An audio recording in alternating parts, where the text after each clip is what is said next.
Charlie Kirk triggers a leftist college student who, in my opinion, probably has never held a job. Just doesn't seem like that, doesn't have that vibe, but you know, it is what it is, guys.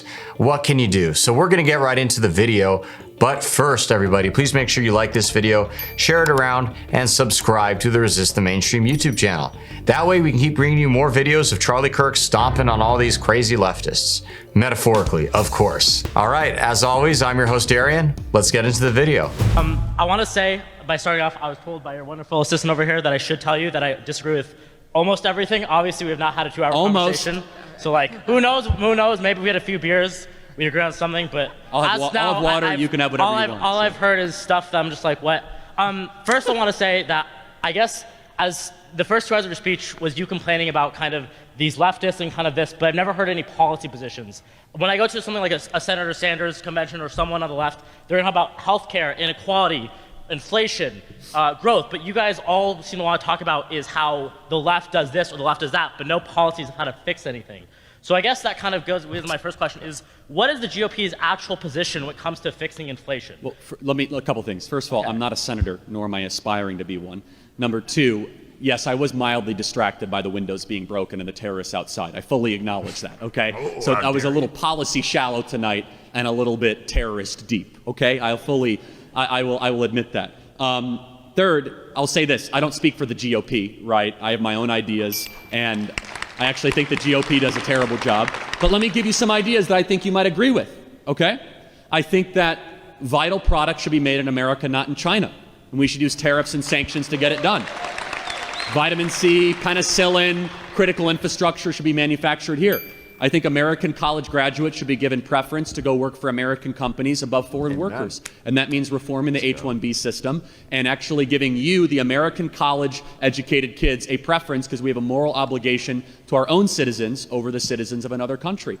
I think we should fully close the United States southern border. I think we should not allow illegal... I just want to interrupt you. Sorry. You were saying you're for a government program that puts American college students. So like reforming the immigration system, right? So that big companies like Facebook don't do quasi-indentured servitude to bring foreign workers in and be able to compete. But that would be a government program that would do that. Well, yeah, the government program actually already exists. Okay, so you're actually a conservative who's for increasing the government size, not for decreasing. Well, no, I want a small but strong government. So I want things that are smart. For example, I'd love to have more Border Patrol agents and less IRS agents. So where it makes sense to increase the volume of government agents as long as it is pursuing a couple things that are core to my philosophy. A strong country that has borders, sovereignty, culture, and maintains a moral commitment to its citizens, that you should be able to work hard, play by the rules, be able to have a family, own a home, and see rising income and wages. Those are very basic things in a social contract. Why is the increasing IRS agents, which are taxes that belong to us, they help pay for things like roads, GPS, infrastructure, basic things that you and yourself needed to get here. Yeah, why would that be so bad, having everyone pay their fair share of taxes so we can have a government that functions correctly? Well, obviously, government does work for everything, but we all benefit from government services every day. I'm sorry, no. What planet is this college leftist living on? Seriously, we all benefit from government services? I certainly don't feel like I am. I mean, seriously, try going to a park in a typical American suburb.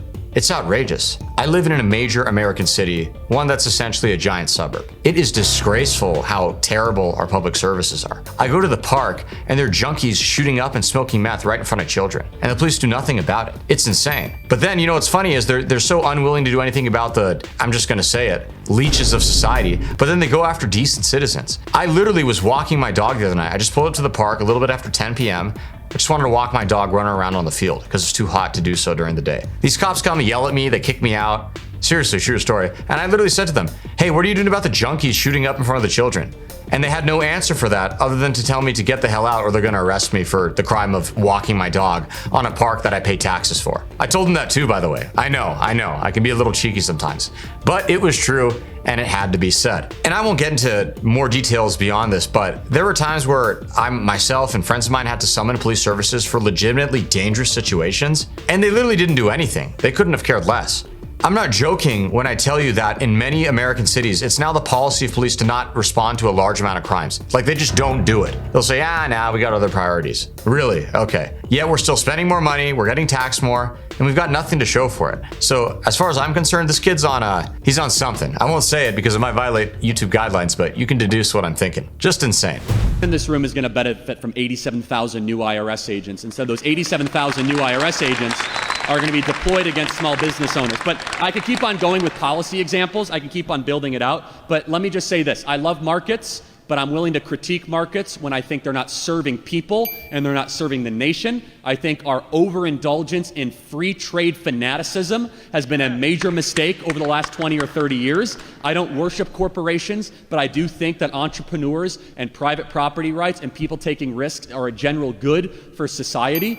And not only does history show this, but common sense logic and material reality shows all this. I can give you more and more examples if you want of policy stuff. That's less actually interesting. The reason I don't go through policy stuff is that I'm not running for office, right? I don't represent the Republican Party. But if I can build out a worldview that you can agree with, then the policy answers will come naturally, right?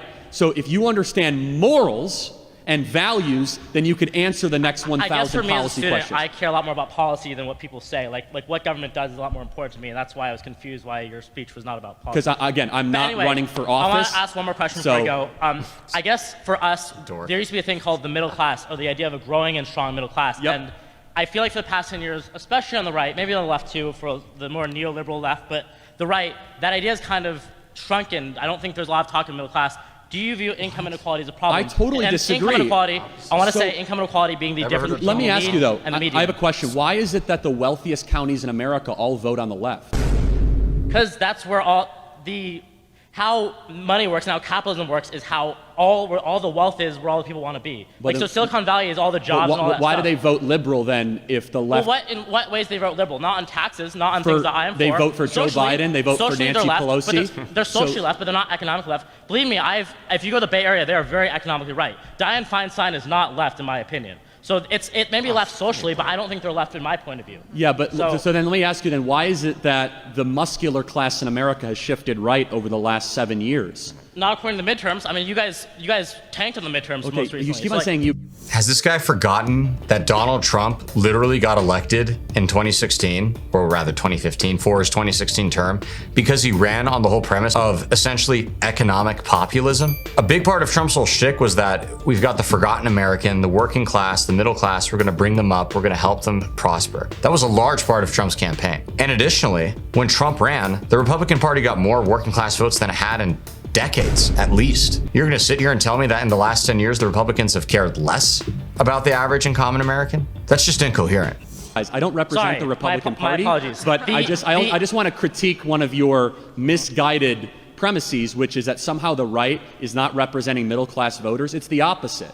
Actually, states that are traditionally blue-collar, muscular class, middle-class states are now solid red states. Look at Ohio.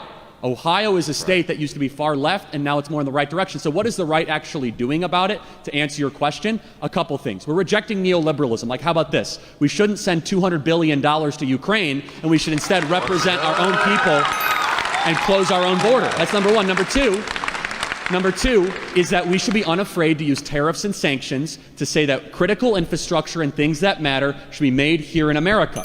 Whether the delusion on the left, and I just want to challenge you on this, is that the left has a bunch of people that talk a good game, AOC and Bernie Sanders and Joe Biden, but when it really matters, they're nothing more than neoliberal shills that are willing to invade other countries, invite them into our country, and then lie to their voters under the veneer of social liberalism. The populist movement in America that represents real people, muscular class teachers, police officers, and firefighters, it lives on the American right because we listen to our constituents and we're willing to fight for ideas like tariffs, sanctions, closed border, and no more money to Ukraine. The left is shilling for all those things. Thank you for being here tonight. I appreciate it. Getting to the next one. Thank you. Can I just ask, is the difference between the mean and median income inequality, there's is that a problem 50 with you guys? people in line. Thank you.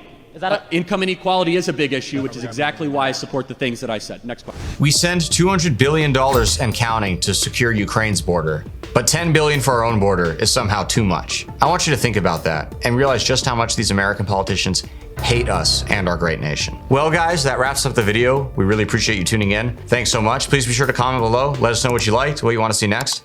And we'll see you guys again very soon, I'm sure. God bless.